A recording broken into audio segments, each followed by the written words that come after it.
And after 3 days, the baby Jesus emerged from his cave, saw his shadow, and quickly returned for 6 more weeks of winter. And in the spring he reappeared to hide some eggs and golden tablets in Utah. And he heard a joke with the punchline, "Simon, I can see your house from here," and he laughed and fell about the place.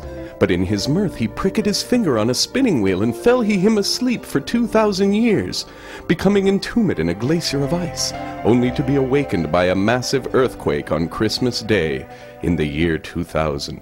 And he heard God his Father saith unto him, "Go forth and do my will, for it is nearly the true millennium, not that fake one like last year, and no one would ever suspect you coming back now." And Jesus' form swelled and grew until he stood a full 300 stories tall, with massive holy pecs and a rippling washboard stomach that would make a straight man gay and a gay woman moist.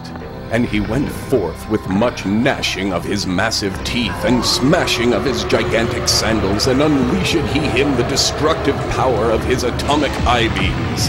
And lo, did Jesus defeat the armies of darkness, and Metallica, and Mothra, and King Kong, and the Zilla who dares call itself God, and alien and predator alike did kill he him. And he smoted the Sydney Opera House, and the Statue of Liberty, and the Eiffel Tower, and the White House, and the Straw House, and the Stick House, and even the Big Brick Warehouse. And those who had been told they would not have to pay until 2002 would in fact have to pay right now.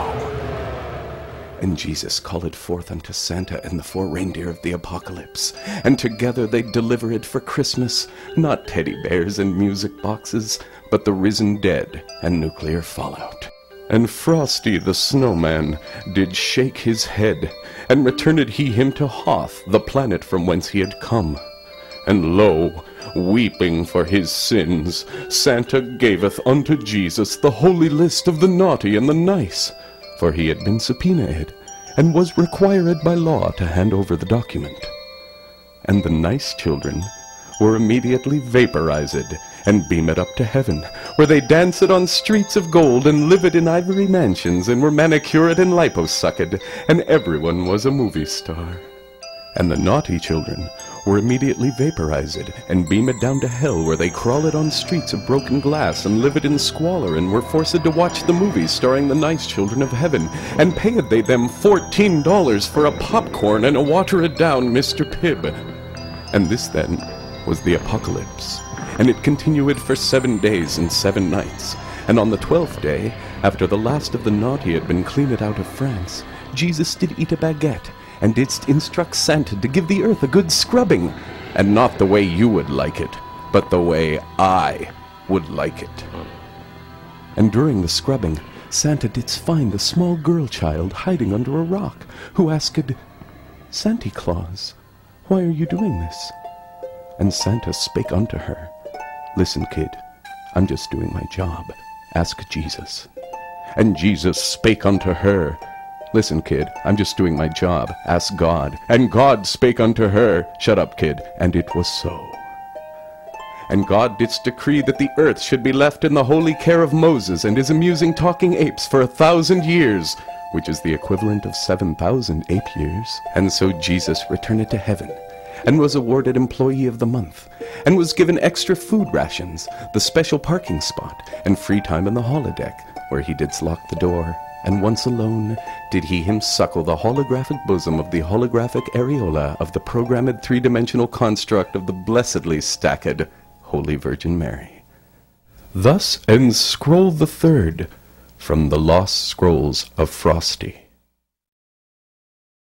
And lo, generations did pass in heaven, and things stayed about the same. And sometimes people complained about things, but they were sent to hell immediately, so they did not cause much trouble, and things were good and holy. And in hell the years did pass, and the damned did toil, and water was scarce, and the agriculture was poor, as the soil was eroded, and 85% brimstone. But still the damned would work the soil, and grow cacti, and share them with their families and friends, and there emerged communes and communities, towns and cities, each city built with the sweat of the eternally damned.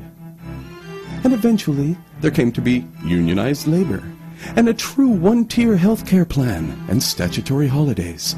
And after a time, an air conditioning system was developed and hydroponic greenhouses were built. And with their newfound leisure time, all the damned down in Hellville would kick back and spark up the large-sized blunt, and morale in Hellville improved, which pleased Frosty, but pissed Jehovah off to no end.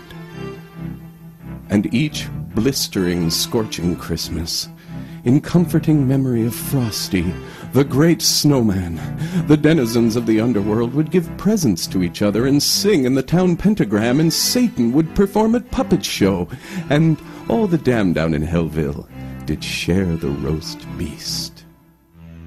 And so it was that God waited until midnight, then dressed it up like Santa and descended to Hellville to view the damned as they wrapped their presents, and decorated the stalactites and stalagmites of the underworld. And Jehovah vowed to steal their presents and ruin their damned Christmas forever. And on that Christmas morning, all the damned down in Hellville woke up to find their presents were stolen.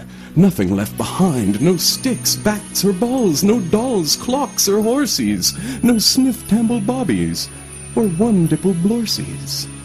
Still they met in the pentagram beneath the great gong, and each wretched soul smiled and sang out this song. Frosty the Snowman, you jolly, happy.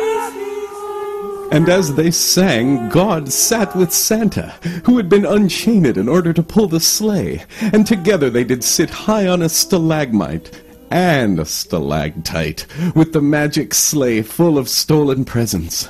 And God looked down on the damned down in Hellville, and he was very angry, and he grabbed Santa by the scruff of the neck, and he yelled, "They sing without presents, they sing without stockings, they sing without blessings, corpumblers, or spocklings." And at that moment, on that day down in hell, so they say, God's heart, once exclusive, vindictive, and mean, grew and grew from size 2 to size 17. He raced down the hill, throwing presents left and right. Merry Christmas to all, and to all a good night. And God joined the damned down in Hellville, and together they sang.